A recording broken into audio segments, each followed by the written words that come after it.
चीन के सूबा जियांगशी में लूशान पहाड़ पर एक अमरीकी स्कूल कायम होने के वाक़ये को एक सदी से भी ज्यादा का अरसा हो गया है।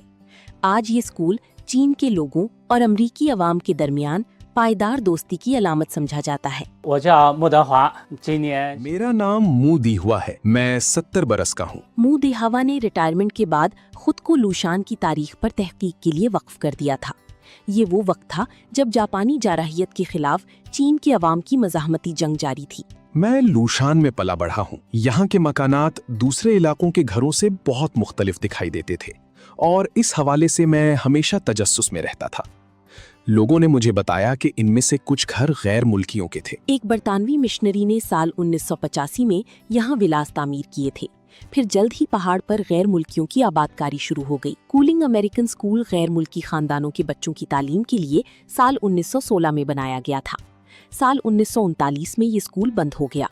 उस वक्त तक अमेरिका और दीगर मुमालिक से ताल्लुक रखने वाले 3000 से ज़ायद तलबा यहाँ ज़ेरे तालीम रहे। जंग के दौरान लूशान में मुकीम कूलिंग अमेरिकन स्कूल के असातिज़ा समेत बाज़ गैर मुल्कियों ने बहुत से चीनी शहरियों को बचाने में मदद दी। इस स्कूल में कायम होने वाले ताल्लुकात जंग खत्म होने के बाद भी तवील अरसा तक बरकरार रहे।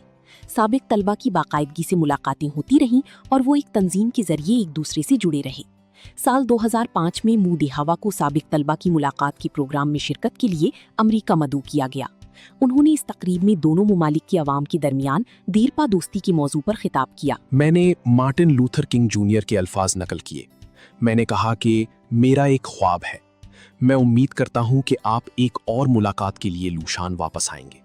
मुझे ये भी तवक्को है कि एक दिन आएगा जब चीनी और अमरीकी तलबा दोबारा इकट्ठे पढ़ सकेंगे और कूलिंग अमेरिकन स्कूल के मकाम पर एक दूसरे से मिलेंगे। मू दीहुआ की राब्ताकारी के नतीजे में साल 2007 में स्कूल की साबिक तलबा को एक बार फिर लूशान आने की दावत दी गई। लूशान में इस कदर गर्मजोशी से इस्तकबाल किया गया कि फरते खुशी में उनके आंसू निकल आए।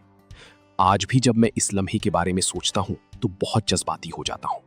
उसकी वजह यह है कि चीन की तारीख के एक मुश्किल तरीन दौर में उन्होंने चीनी अवाम की बड़ी मदद की थी। हालिया बरसों में साबिक तलबा और उनकी नई नस्ल ने कई मरतबा लूशान के दौरे किए और यहाँ सकाफती तबादलों की सरगर्मियों का इनेकाद भी किया।